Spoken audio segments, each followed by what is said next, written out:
Évangile de Jésus-Christ selon saint Matthieu, chapitre 5, versets 1 à 12. En ce temps-là, voyant les foules, Jésus gravit la montagne. Il s'assit, et ses disciples s'approchèrent de lui.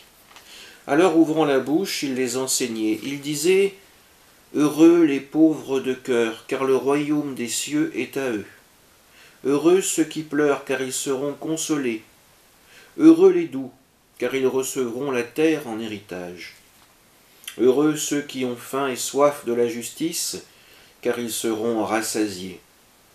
Heureux les miséricordieux, car ils obtiendront miséricorde.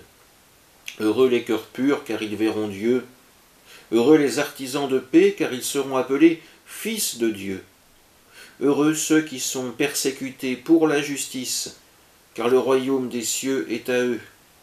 Heureux êtes-vous si l'on vous insulte, si l'on vous persécute, et si l'on dit faussement toutes sortes de mal contre vous à cause de moi.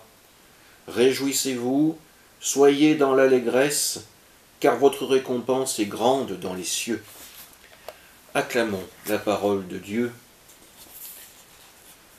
Quand nous entendons ces paroles de Jésus, nos oreilles retiennent peut-être une phrase en particulier. Heureux ceux qui pleurent. Qui parmi nous se sentirait la force de prononcer ces mots? De plus, nous le savons, Jésus a passé une grande partie de son ministère à venir en aide à ceux qui justement étaient dans les larmes. Mais pour bien comprendre l'intention de Jésus, il faut reformuler dans un langage qui nous est plus accessible ces mots « heureux ». Pour ceux qui écoutent Jésus, il signifie plutôt une expression comme « tiens bon, garde ce cap ».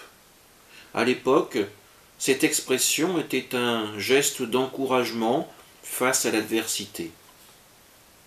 Une fois cette difficulté de compréhension passée, nous pouvons revenir sur la première béatitude. Heureux les pauvres de cœur.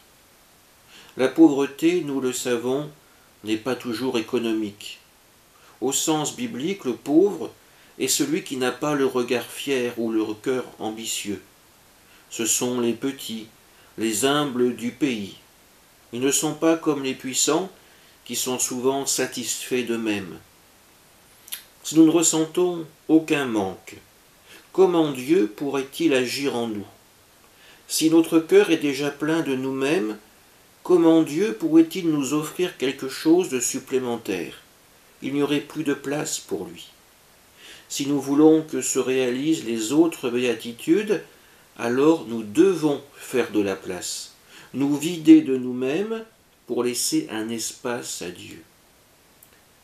Faisons-nous pauvres, pauvres pour recevoir les richesses de Dieu. Bien sûr, ce sera un combat difficile. Nous aimons notre confort, nos certitudes. Et là, nous devons commencer par laisser Dieu tout chambouler dans notre vie.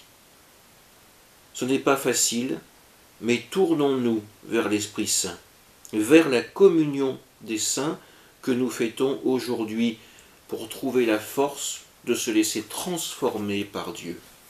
Amen.